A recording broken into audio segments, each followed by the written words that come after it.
Welcome back to Portland Today. Let's look at a map here of what's set to happen August 21st in the skies above Oregon, really running from Salem across Oregon into Boise. It has made this just a tourist destination.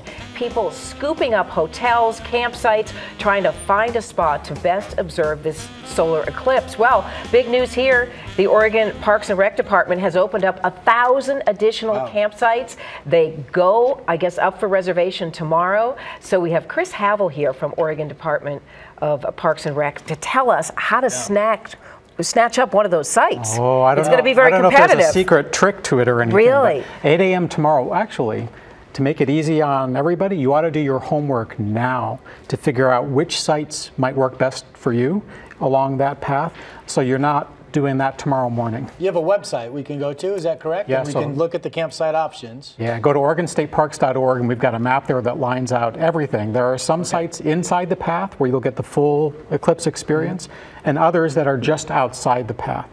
And those are obviously the ones inside the path are going to go first. So I love the map that we showed, and again, that's what's unique about this. It's so rare to have the eclipse path, the bullseye, right over our backyard, and it is. Has there been a hot spot in the state so far? More people want to be near Newport, or more people want to be in the valley, or more people want to be in Central Oregon? Yeah, so I think people are counting on the reliably good weather in the summer in Central and Eastern Oregon. So there are a lot of communities on the other side of the mountains that are really gearing up for this, and we've got sites all along the path in Central and Eastern Oregon as well. But we do have some on the coast. How is it, Chris? The valley. Excuse me, you put up sites in November. Those were gone immediately. How is it you came up with 1,000 additional? Yeah, so our staff really did an outstanding job going and doing their homework. The sites that went first back in November were already on the reservation system. And what we've done since then is looked at open fields, parking lots, and sites that are not on the reservation system and brought them along for the party.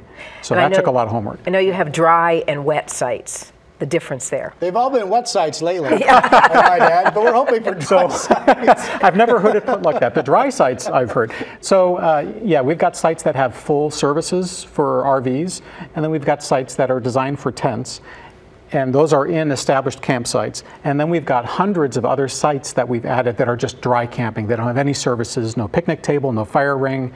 We're bringing in portable restrooms to supplement the restrooms. I guess the wet, I was referring to water availability. Well, almost all of the sites have water. There's one exception to that near Newport, where we don't have water right near this site. And you'll see those details when you go online. You can see what services are available. But all of the rest of the parks have water for people to drink. I'm assuming this is affordable for the typical family of four. What are we talking about a night? So those sites with very minimal services are $10 to $11 a night. Okay.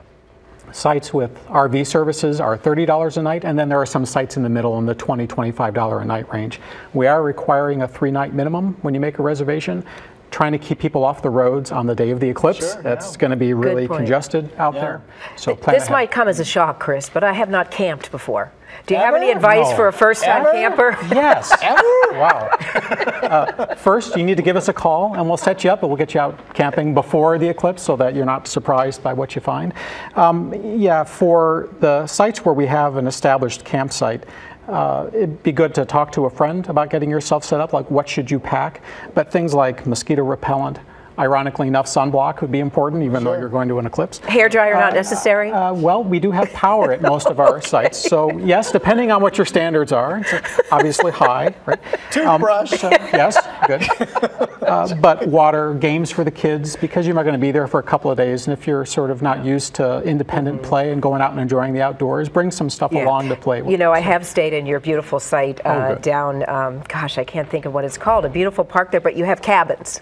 So we did the cabin camping. Yes, good. That counts. You know, we've got cabins all over the state. Well, this is going to be one of the biggest stories of the entire year in our state. So this is going to be exciting as we march between now and into the actual, was it August 21st? August 21st. It'll be about 10 a.m. somewhere in there. All right, but tomorrow morning, you got to be on it 8 a.m. and reserve your site. And the website again?